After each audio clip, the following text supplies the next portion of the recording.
Universidad Militar Nueva Granada, Facultad de Relaciones Internacionales y Estudios Políticos, Programa Relaciones Internacionales y Estudios Políticos, Materia Política Latinoamericana Comparada, a cargo del profesor John Harold Rosso. Esta presentación está a cargo de mi compañero Luis Orlando Hurtado y quien les habla, Daniela Baquiro Ortiz. El comunismo. Lenin. El discurso de Lenin es importante porque al tenerlo en cuenta y al tener en cuenta sus planteamientos, vamos a entender los fundamentos ideológicos claves para la conformación del comunismo. El comunismo como movimiento político e ideológico propiamente dicho surge a partir del siglo XX, en el 8 de marzo de 1918, cuando Lenin presenta ante el sexto Congreso del Partido Bolchevique la propuesta de revisión del programa y por ende el cambio de nombre del partido. La Segunda Internacional queda a un lado con la disolución de la Asamblea Constituyente, junto con el hecho de que los obreros crearon su propio Estado, el concepto de democracia quedó superado. Tras el proceso de desarrollo de la revolución, Lenin manifestó el surgimiento de una democracia sin comparación alguna, pues los trabajadores tomaron la administración estatal y con esto el inicio del funcionamiento de una democracia del proletariado, para así abrir paso a la desaparición progresiva del Estado para obtener un tipo de Estado sin burocracia, sin policía, sin ejército permanente, dando resultado a la situación de la democracia tradicional o burguesa, por una democracia capaz de reeducar las masas para que éstas cumplan las funciones administrativas. Había otro componente que diferenciaba a su partido, el hecho de querer convertir la Revolución Rusa en una revolución europea con el elemento de violencia, es decir, a partir de guerras y confrontaciones con la ideología marxista de que ésta derrocará el capitalismo. La meta de eliminar la autocracia consistía en que, primero, los obreros no tenían conciencia socialdemócrata, por tanto debía ser fundada e introducida desde afuera. Teniendo esto en cuenta, para lograr la finalidad, debían tener un partido dirigido por una teoría de vanguardia. Por lo tanto, la conclusión de Lenin se enfocaba más en los antecedentes populistas que en las condiciones generales de los partidos socialdemócratas europeos. Un grupo pequeño de dirigentes profesionalizados que desde la clandestinidad ejerciera la vanguardia de las masas. Esto enriquecería la amplitud y el contenido de otras organizaciones dirigidas al público con menos clandestinidad. Es claro que la socialdemocracia debía insertarse en el frente democrático para acabar con la autocracia. Una vez se lograra esto, su papel consistía básicamente en desencadenar una revolución socialista. Esto es fundamental para entender las dos tácticas utilizadas por la revolución socialdemócrata, para entender la peculiaridad actitud que observan los comunistas de cara a la democracia política, la necesaria participación del proletariado en el proceso político revolucionario y, en segundo lugar, la exigencia de no detenerse en este objetivo transitorio para buscar solución en pos de la revolución. Esto se traduce en una alusión utilizada por Lenin. El proletariado nada tiene que perder excepto sus cadenas. En su tesis, en 1917, Lenin subraya que la peculiaridad de Rusia vive en ese momento. Consiste en dos etapas. La primera consiste en el poder que el proletariado le ha otorgado a la burguesía, ya que éste carece de conciencia y organización.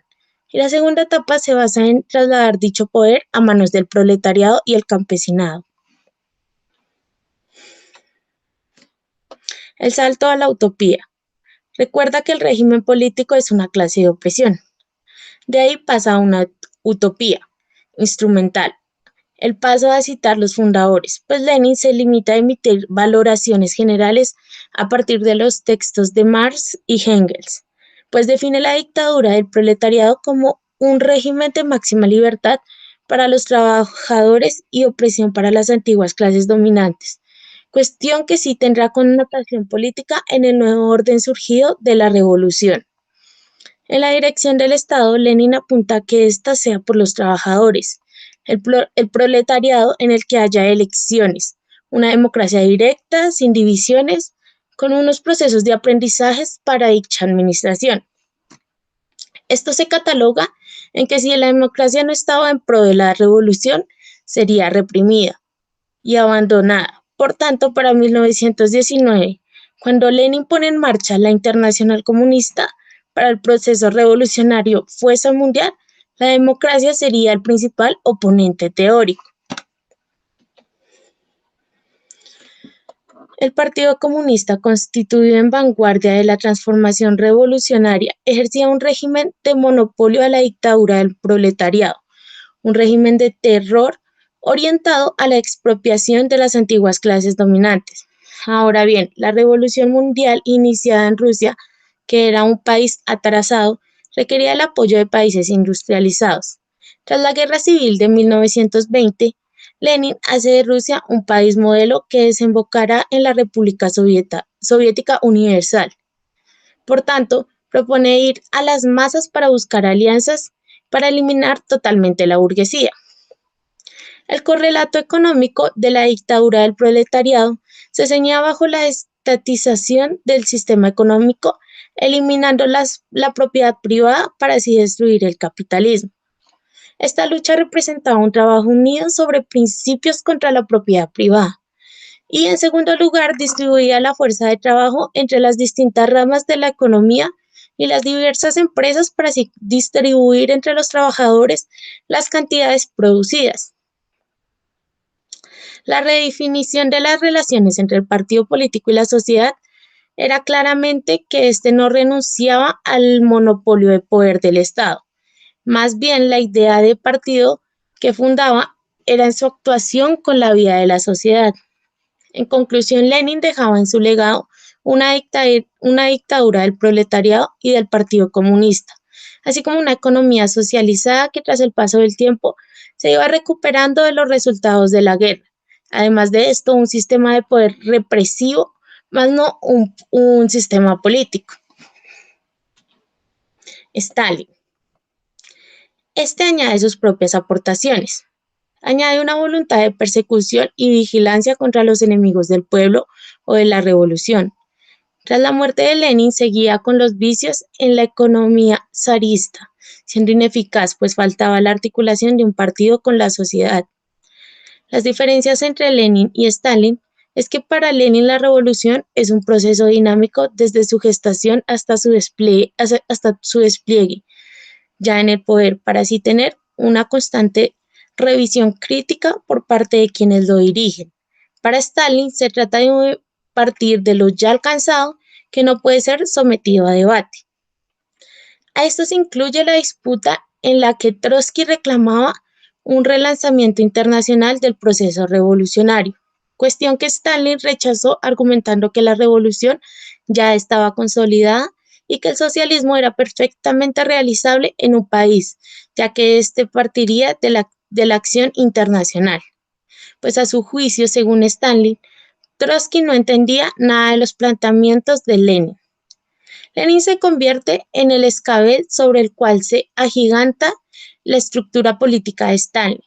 Stalin pasa a ser el todo, sumo sacerdote del marxismo-leninismo, dirigente, maestro y amigo, pues desde su posición de presidente sigue con gran empatía a los trabajadores y les inculca su camino y sus enseñanzas. Ya para 1939, Stalin triunfa en el monolitismo del partido, habiendo aplastado a los enemigos del pueblo. El pueblo lo identifica, claro, está forjado por sí mismo.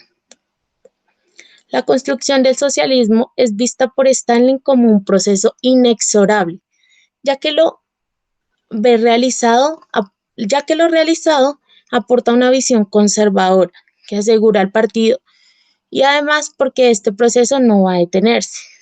Por tanto, Stalin creía que el terror era necesario para eliminar cualquier resistencia social u opresión al partido.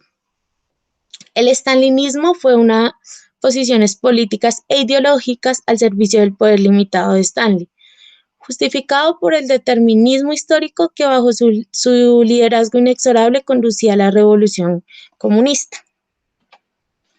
Trotsky. La obra de Trotsky presenta dos vertientes. La primera, la crítica en profundidad de los elementos degenerativos sobre la concepción del partido de Lenin y sobre la deformación burocrática que suponía el stalinismo. La segunda es la vertiente constructiva. Tiene por núcleo la teoría de la revolución permanente y da lugar más allá de los contenidos concretos propios del comunismo de izquierda. Trotsky desarrolló la crítica hacia el leninismo sobre la base de que el predominio de la centralización podía ponerse al servicio de cualquier objetivo, no necesariamente de la socialdemocracia, ya que una minoría monopolizaba el conocimiento y la decisión. Esto básicamente predice lo que sucederá con el Partido Comunista en la era stalinista. Según Trotsky, el planteamiento de Lenin acerca de la conformación de un dictador que controle el poder no llevaría a la preparación del proletariado para que éste acceda al poder, sino a la fabricación de un aparato de poder. Pues esto no será la dictadura del proletariado, sino sobre el proletariado. La crítica de Trotsky se basa en la reivindicación de la revolución permanente, la industrialización a ultranza de la economía soviética frente a la estabilización. La burocracia dirigente es el concepto sectoral por corresponderle a la responsabilidad del proceso degenerativo que se ve bajo la dirección de Stalin. El formalismo es un rasgo esencial del pensamiento de Trotsky, ya que presidía en no renunciar a la transformación de la realidad, sino más bien a sustituir las exigencias derivadas de la misma por un esquema donde se encuentre solución a los problemas y en este caso de la Unión Soviética. La reforma imposible.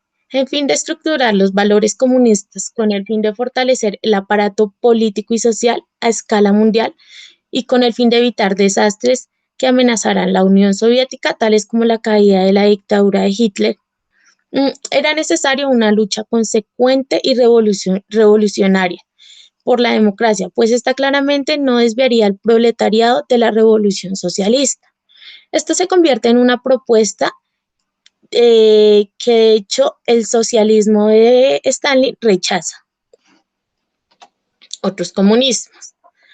A partir de los años 60, el prestigio del maoísmo se apoya a sí mismo en un factor inusual, el conocimiento insuficiente de la obra de Mao para sus momentos decisivos de su actuación desde el poder, siendo sus obras acogidos por la izquierda occidental con niveles mínimos de conocimiento acerca de su significado, tal como la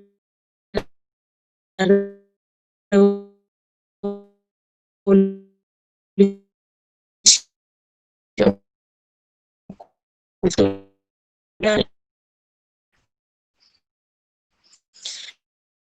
El maoísmo descansa sobre una lectura radical del leninismo, la cual se manifiesta el marxismo soviético de la sociedad capitalista. La idea del hombre nuevo hace parte de un proyecto revolucionario comunista de los años 60 desarrollado en Cuba bajo el triunfo de los guerrillas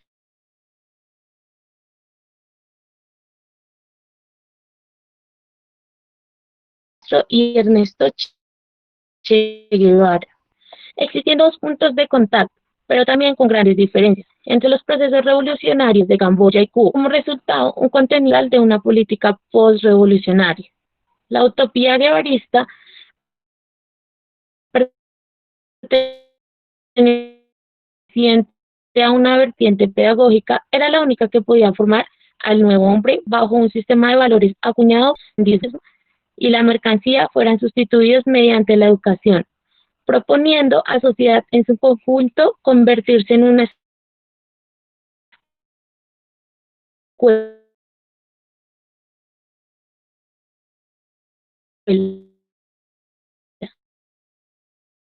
y así eliminar al hombre propio del capitalismo, dando la aparición en Cuba del hombre nuevo.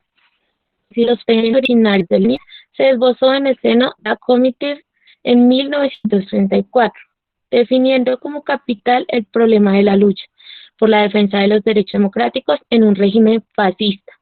La Guerra Fría también pasó a ser un proceso donde el comunismo compensó su tardanza en lograr el poder político con su acción de lograr la hegemonía desde el moderno príncipe en la sociedad civil.